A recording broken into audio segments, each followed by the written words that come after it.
우리는 앞선 시간까지 5대 사회보험 프로그램을 봤습니다. 국민연금, 국민건강보험, 고용보험, 산재보험, 노인장기요양보험 정책에 대해서 봤는데, 법제론이 아닌 이 정책론에서 보는 이유는 여기 지금 이번에 다룰 공공부조의 국민기초생활보장정책처럼 정책론에서도 한 문제씩이 출제되기 때문에 그렇습니다. 우리는 사회보장기본법에서 사회보험이란 사회적 위험을 보험 방식으로 대처함으로써 국민 건강과 소득을 보장하는 제도이다 라고 정의하고 있고, 이번 시간에 우리가 다루고자 하는 공공부조에 대해서는 주체, 객체, 그리고 목적, 이렇게 해서 4개의 규절로 공공부조를 정의하고 있습니다. 공공부조란 국가와 지방자치단체의 책임하에, 주체 말했지요, 생활이 어렵거나 생활을 유지할 능력이 없는 국민의 대상을 말했습니다. 최저 생활을 보장하고 자립을 지원하는 제도이다 라고 설명을 했습니다. 그래서 우리가 공공부조라고 하는 것은 먼저 정의를 설명할 적에는 당연히 사회보장기본법에 있는 법 규정을 가지고 여러분들이 접근해 주시면 되는 겁니다. 그래서 구체적인 내용은 설명을 했지만 뒤에서 판서는 뒤에서 하기라고 한번 보겠습니다. 공공부조로 국민의 생존권을 보장하기 위해 국가 및 지방자치단체가 주체가 되어 빈곤한 국민의 최저생활을 보장하고 자립을 지원하는 제다. 약간 말투는 앞뒤를 바꿨지만 결국에 사회보장기본법에 있는 내용처럼 공공부조의 대상은 극빈층을 말하는 것이고, 그리고 주체는 국가 및 지방자치단체를 말하는 것이고, 그리고 목적은 최저생활 보장과 자립 지원을 말한다라고 후히 설명하고 있습니다. 꼭 가지고 가시고, 공공부조라고 하는 것은 이건 사후적, 소극적, 치료적 이런 그 사회보장제도로서 여기는 기여와는 관계없이 자산조사를 통해서 밝혀진 극빈층을 대상으로 하는 사회보장제도입니다. 그래서 두 번째, 여기 보면 무기여 급부, 도움을 필요로 하는 사람들에게 무기여 급부를 제공하는 제도로서 다양한 방식이 있다라는 말을 해서 무기여 급부에다 액센트를 주시면 됩니다. 그리고 거기에 보면 3번의 배경, 앞에처럼 2번처럼 보시면 되는데, 공공부조는 두째 줄입니다. 세금을 통하여 재정이 형성되고, 맞으면 재원을 뭘로 쓴다? 조세를 재원으로 쓴다는 것을 분명히 하고 있습니다. 그래서 세금을 통하여 재정이 형성되고, 최저생계비 수준 이하 또는 최저보장 수준 이하의 조저보장 수준 이하에 있는 빈곤층에게 최저생계비나 최저보장 수준 이하의 빈곤층에게 무상의 혜택을 주는, 무상의. 그렇기 때문에 우리가 보면 우리나라의 구빈정책에 보면 진대와 진휴일 때 진휴의 정책을 말합니다. 진휴의 정책을 말한다. 다음에 5번에 보시면, 4번의 두째 줄 보시면 자산조사를 필수적으로 한다. 타인이 잠 안 자고 만들어진 소득의 일부를 세금으로 걷어서 그걸 가지고 뒀기 때문에 비도덕적인 자에게 줄 수는 없습니다. 그래서 진정 도움이 필요한지 아닌지 자산조사를 필수조사라는 것이 공공부조이고, 5번으로 넘어가 보시면 사회보험과는 달리 공공부조는 빈민법에 엘리자베스 구빈법 등 영국의 구빈법을 중심으로 해서 그 기원을 찾아볼 수 있다라고 설명하고 있습니다. 다음에 거기 공공부조와 근로연계복지, 이전의 복지라고 하는 것은 배고프다 하면 배고픈 자에게 먹을 것을 나눠주는, 그냥 쓰고 사라져버리는, 쓰면 없어져버리는 소모적 복지였지만 1970년대 복지국가의 위기를 넘어가면서 이를 극복하고자 하는 복지국가의 개편기에는 그냥 주고자 하는 소모적 복지가 아니라 생산적 복지, 적극적 복지가 강조되게 됩니다. 그러면서 나온 것이 그냥 웰페어라고 하는 소모적 복지의 개념이 아니라 워크페어, 일하는 자에게 그 정성이 가득하여 같이 힘을 실어주는 근로 연계복지의 개념으로 복지의 흐름이, 패러다임이 바뀌어져 버린 겁니다. 그래서 거기 보면 최근 공공부조에 가장 큰 영향을 미친 것은 신자유주의이다. 공공부조 대상자에게 복지급여 조건으로 근로를 요구하는 것을 근로 연계복지라고 한다라고 설명을 했습니다.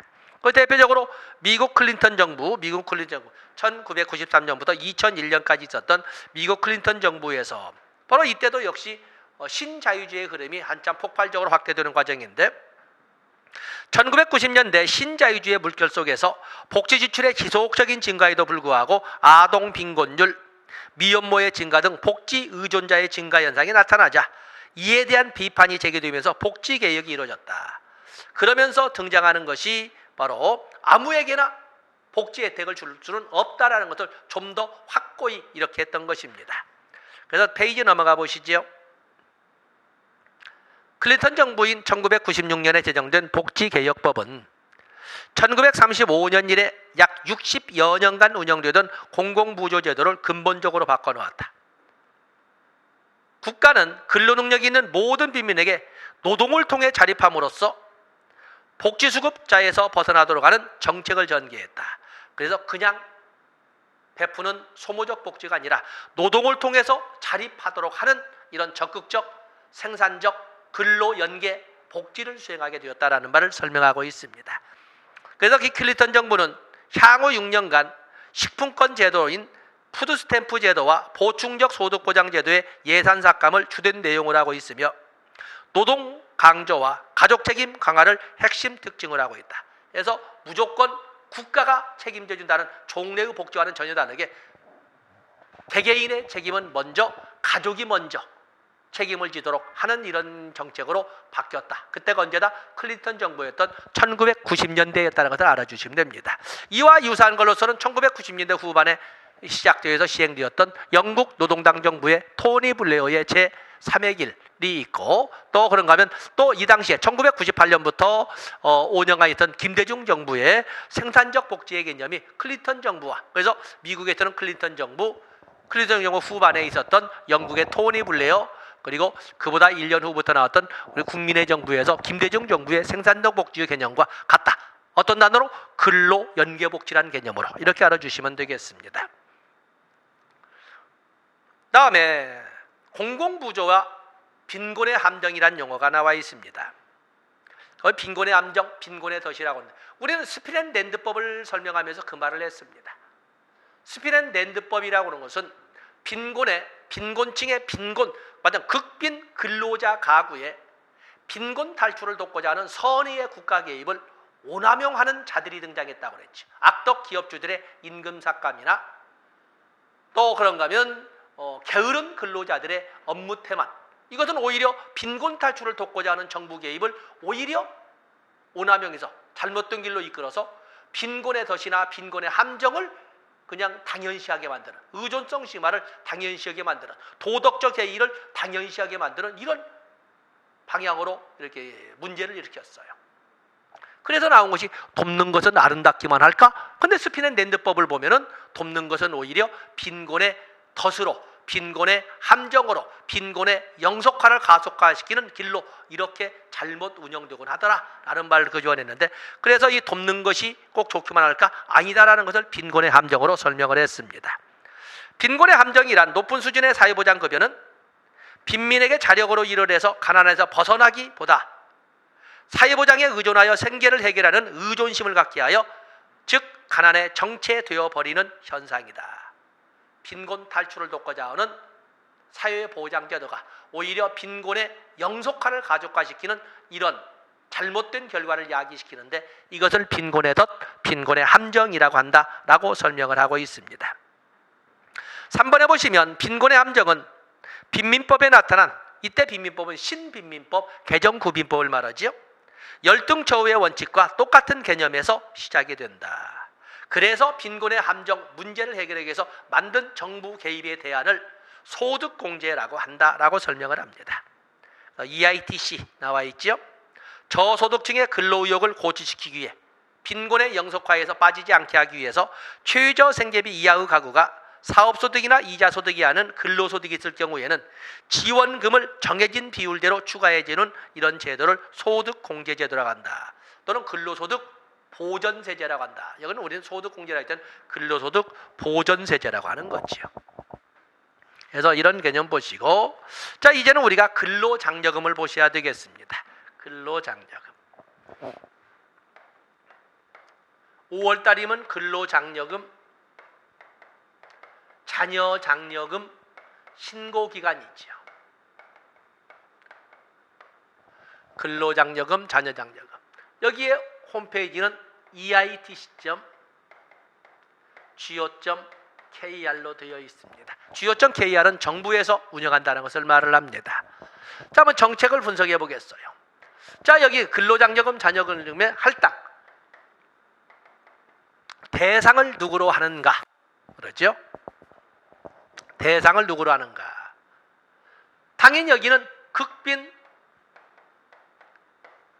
근로자 가구를 원칙으로 합니다. 본래 근로장려금 제도가 아시아에서 최초로 우리나라에서 사실 근로장려금 제도는 미국에서 1970년대에 도입이 된 건데 이것이 우리나라에 자리 잡은 아시아에서는 최초였어요. 2009년에 대상은 극빈 근로자 가구였는데 오늘날에는 경기 침체의 장기화로 인하여 많은 자영업 자리에 도산되다 보니까 이제는 영세 자영업자들도 여기에 포함되게 돼 있어요. 그리고 자녀장려금까지 하면 이와는 별도로 18세 미만의 부양자녀 가구도 역시 신청할 수 있습니다. 물론 극빈 근로자 가구로서 18세 미만의 부양자녀가 있을 적에는 근로장려금을 신청할 수 있는 것입니다. 다음에 무엇을 제공하는가? 급여 제공. 여기는 현금 급여로, 여기는 현금 급여로 150만 원에서 300만 원까지, 150에서 300만 원까지 이렇게 지급할 수 있도록 하고 있습니다. 세 개의 범주로 나누어, 세 개의 범주로 나누어서 단독 가구, 그리고 부부 가구라도 헛벌이 가구, 맞벌이 가구. 그래서 세 개의 범주로 단독 가구, 또 헛벌이 가구, 맞벌이 가구. 이렇게 세 개의 범주로 나누어서 150만 원에서 맞벌이 가구는 최대 300만 원까지 지급받을 수 있도록 하고 있습니다. 자녀장려금은 근로장려금과 별도로 지급을 하되 자녀 1인당 70만 원까지, 금액을 한 70만 원까지 지급될 수 있도록 이렇게 하고 있습니다.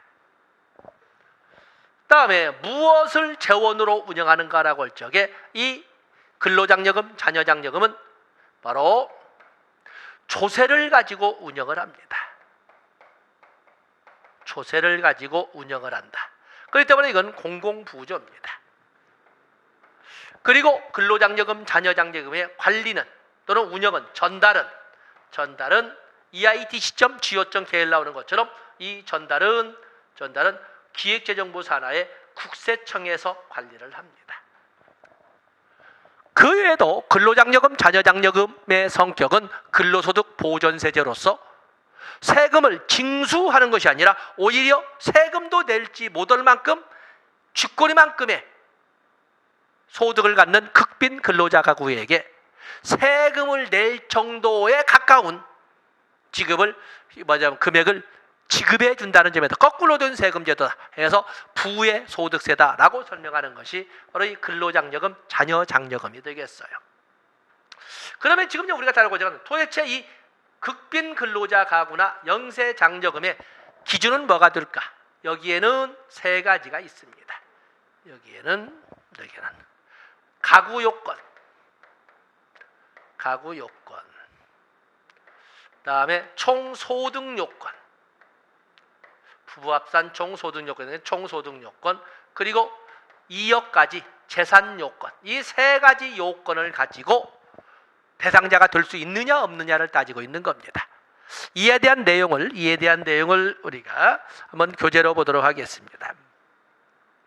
자, 거기 보시면 근로장려금, 자녀장려금, 근로장려금 제도는 열심히 일어나지만 소득이 적어 생활이 어려운 근로자나 또 사업자 가구에 대하여, 영세사업자죠, 에 대하여 근로장려금을 지급함으로써 근로를 장려하고 실질소득을 지원하는 근로연계연 소득보장제도이다.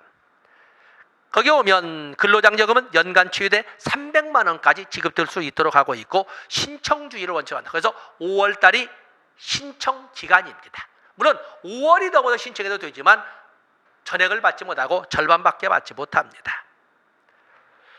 또 그런가 하면은 거기에 보면은 종래와는 달리 종래에는 50세 이상, 40세 이상, 30세 이상으로 이렇게 연령 제한이 신청할 수 있는 연령 제한이 있었는데 이제는 연령 제한 없습니다.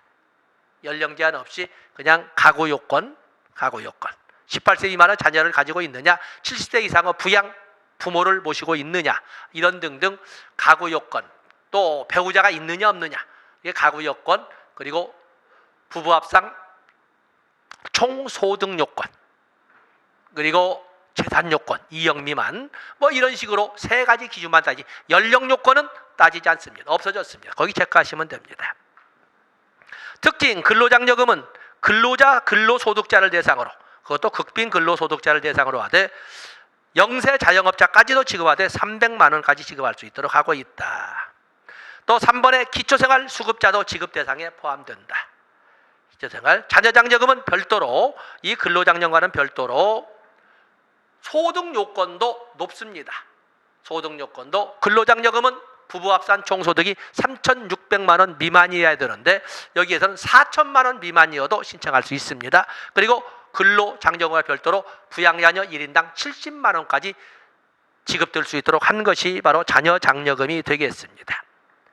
그래서 4번, 5번, 6번을 쭉 설명했고, 또 신청기간은 7번 5월달 한 달이 되겠는데 5월 1일부터 6월 1일까지인데 그때 신청하지 못한 경우에는 다 지급받지 못하고 90%만 지급이 된다는 거 따로 주셔야 되고, 또 재산 요건에 재산 총 합이 2억 미만이어야 되는데 그렇다고 2억 미만 똑같지는 않고 1억 4천만 원 미만이면 1억 4천만 원 미만이면 상기 지급액의 50%만 지급받을 수 있도록 이렇게 하고 있습니다.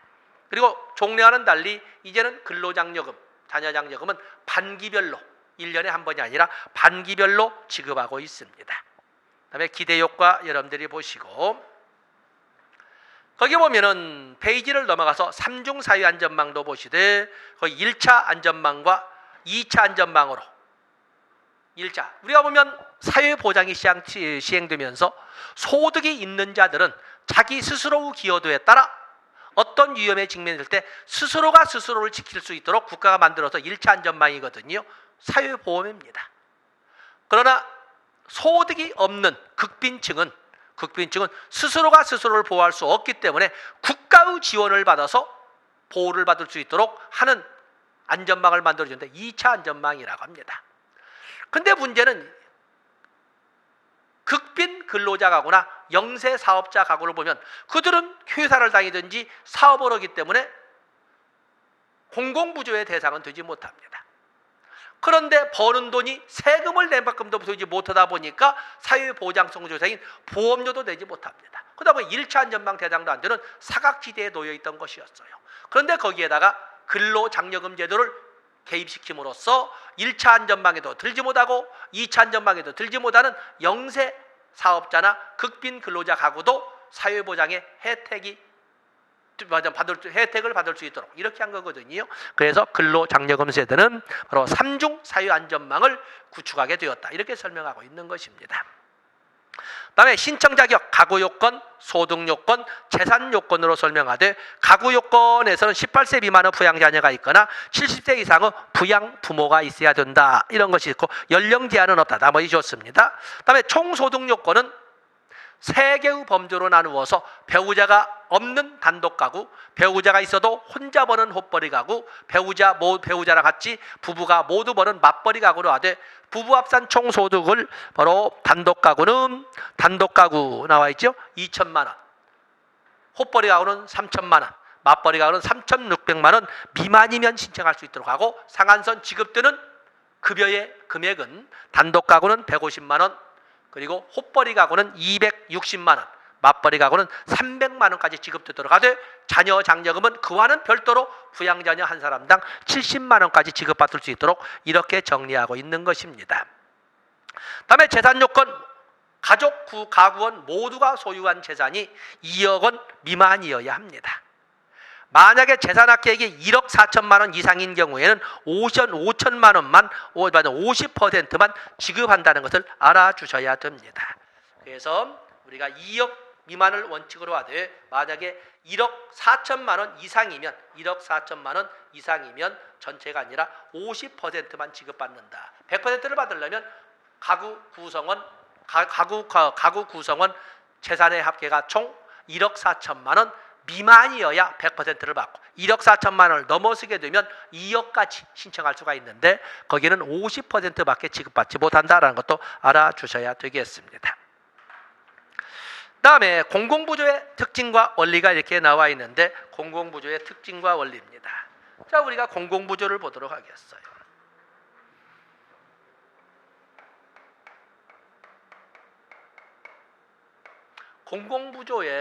공공부조 정의.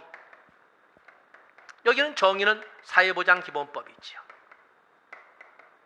사회보장기본법을 가지고 접근해 보시면 뭐라고 되어 있어요? 공공부조란 먼저 주체, 다음에 객체, 다음에 목적으로 이렇게 사회보장기본법에는 규정되어 있죠.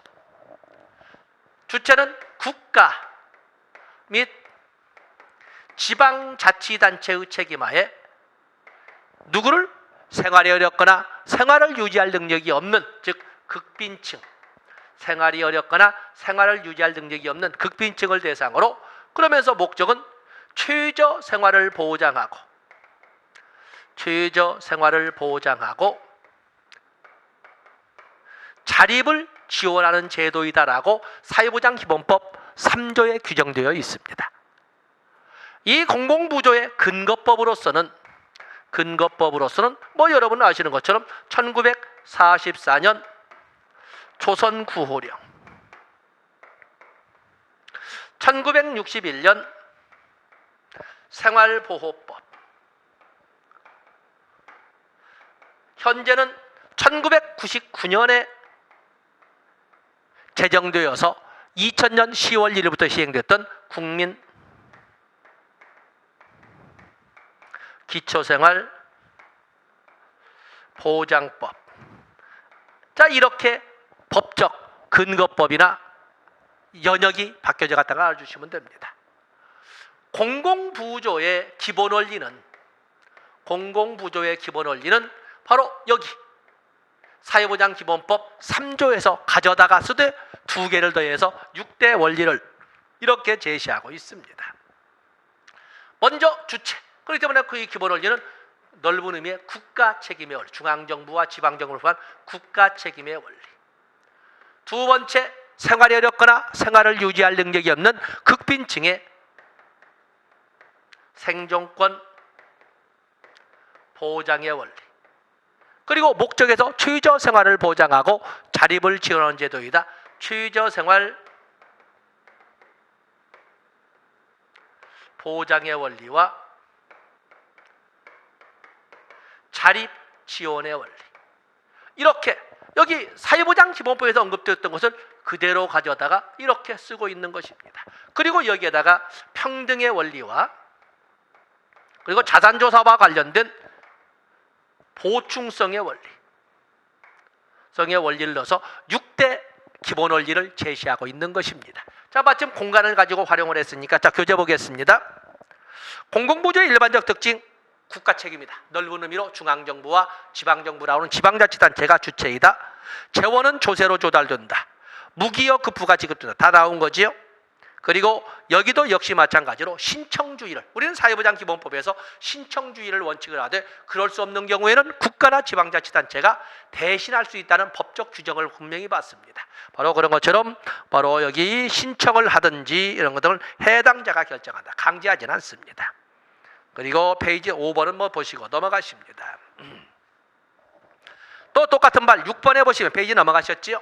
무기여를 통해서 급여를 받기 때문에 수직적 재분배 성격이 강하다. 수직적 재분배. 다음에 7번에 보시면 원칙적으로 공공부조는 보편주의 운영 이념 하에서 행하는 것입니다. 원칙적으로는. 그렇기 때문에 이렇게 강의를 하고 있는 저도, 내 강의를 받고 있는 여러분도 언제 어느 순간에 공공부조 대상이 될지 모릅니다. 그래서 원칙적으로는 전 국민을 대상으로 하는 보편주의를 운영하지만 실제로는 다 도와줄 만한 넉넉한 재원이 존재할 수 없기 때문에 그래서 자산조사라고는 선별 과정을 거쳐서 선별주의로 운영하고 있다. 이렇게 알아주시면 됩니다. 또 공공부조는 사회 통제적 기능을 가지고 있고 규제적 특징을 거기다 줄쳐 놓으시면 됩니다. 그렇기 때문에 여기는 사회 통제적 공공부조의 대상이 되기 위해서는 어쩔 수 없이 국가의 급여 혜택을 받으려면 어쩔 수 없이 국가의 간섭이나 또는 국가의 통제, 소극 간섭받지 않을 자유인 소극적 자유를 침해받을 수밖에 없고 그것을 인정해야만이 공공부조의 대상이 될 수가 있는 것입니다. 또 보충적 제도이다. 또 그런가 하면 사회적 형평을 도모하는 특징을 가지고 있다. 그래서 여러분들 거기 보시면 7번, 8번, 10번 정도로 같이 체크해 주시면 나머지는 여러분 수준은 다 알고 있다. 볼 수 있습니다. 다음에 공공부조 제도의 기본 원리는 우리가 본 것처럼 이 기본 원리가 나와 있는데 1번과 2번을 우리가 이제 선후를 어느 것이 더 중요하다 덜 중요하다 이런 개념은 아니고 그래서 사회보장기본법 제3조에 있는 이 내용을 가지고 그래도 거기에서 기본 원리 4개를 도출해 가면서 거기에 평등의 원리와 보충성의 원리를 가미해서 6대 기본 원리로 설정하고 있는 것입니다. 특히 보충성의 원리와 밀접한 관계가 있는 행정 절차를 우리는 자산조사라고 한다. 이렇게 봐주시면 되겠습니다. 다음에 공공부조 제도 실시상의 원칙을 보셔야 되겠는데 공공부조 제도의 실시상의 원칙 사회보장기본법에 의해서 우리는 신청주의를 원칙으로 합니다. 신청주의. 그래서 여기 직권, 옛날식으로 직권, 신청, 보호라고 했는데 사실은 오늘날은 신청이 우선이어서 신청, 직권, 병행주의라고 설명할 수 있습니다.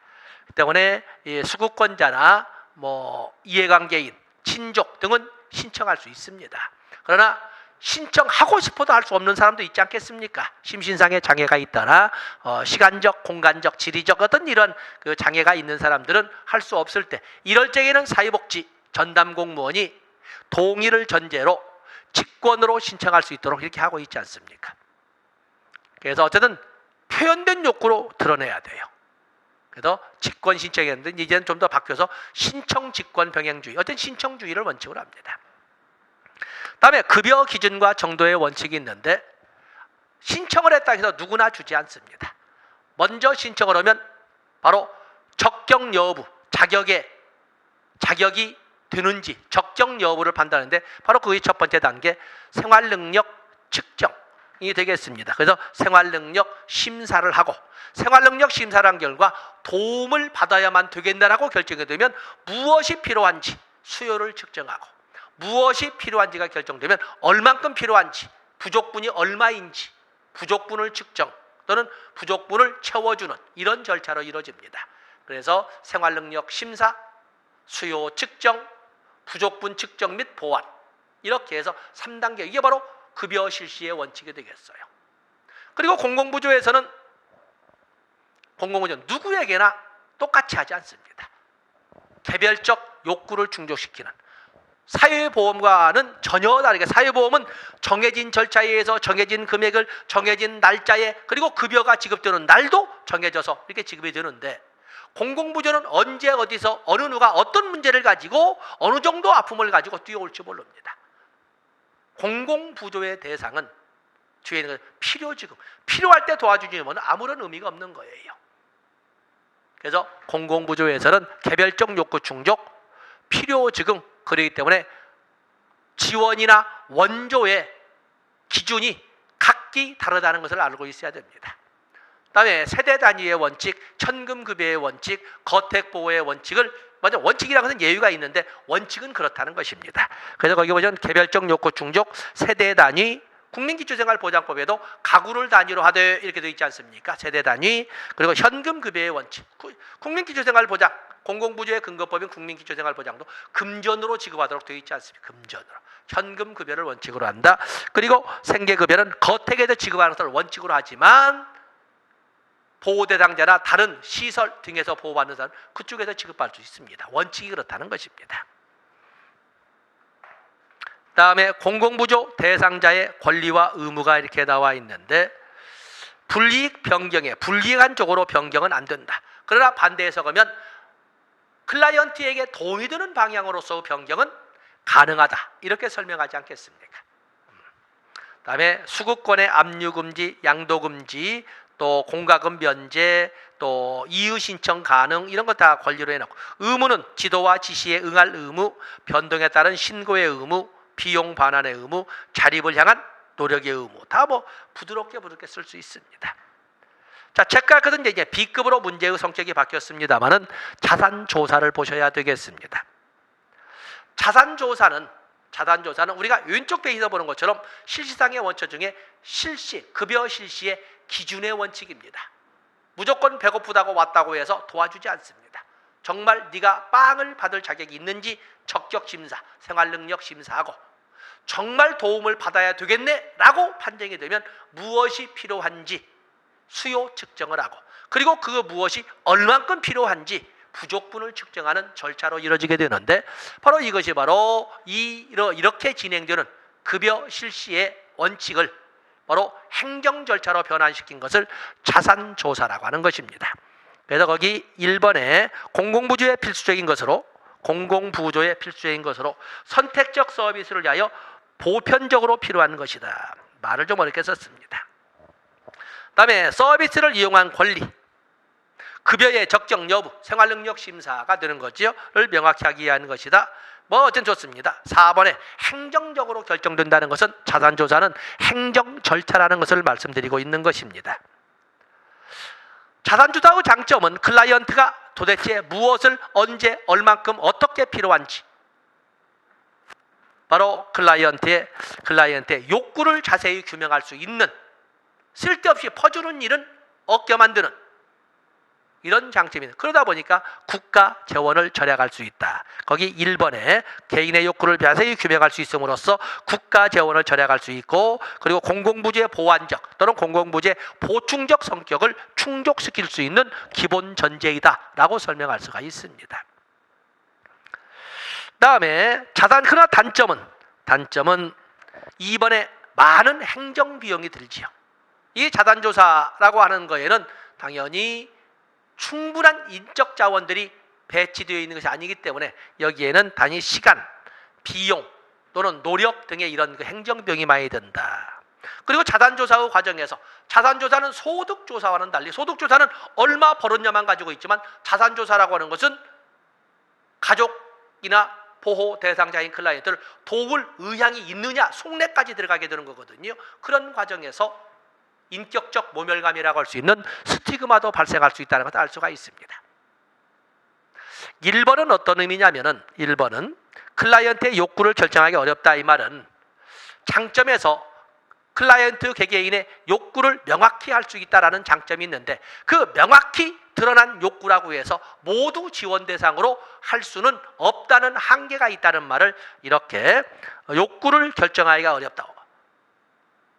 도와줄 수 있다 해도 어느 것을 먼저, 어느 것을 나중에 해야 할 것이며, 어느 것을 빼야 될 것이며, 이걸 결정하기가 어렵다는 것입니다. 어쨌든 개인의 욕구, 클라이언트 개개인의 욕구를 명확히 할 수 있다는 장점은 있으나, 명확하게 드러났다고 해서 그들의 욕구가 모두 공공부조 지원의 대상으로 선택될 수는 없다라는 한계가 있다는 것을 단점 1번으로 정리를 했습니다.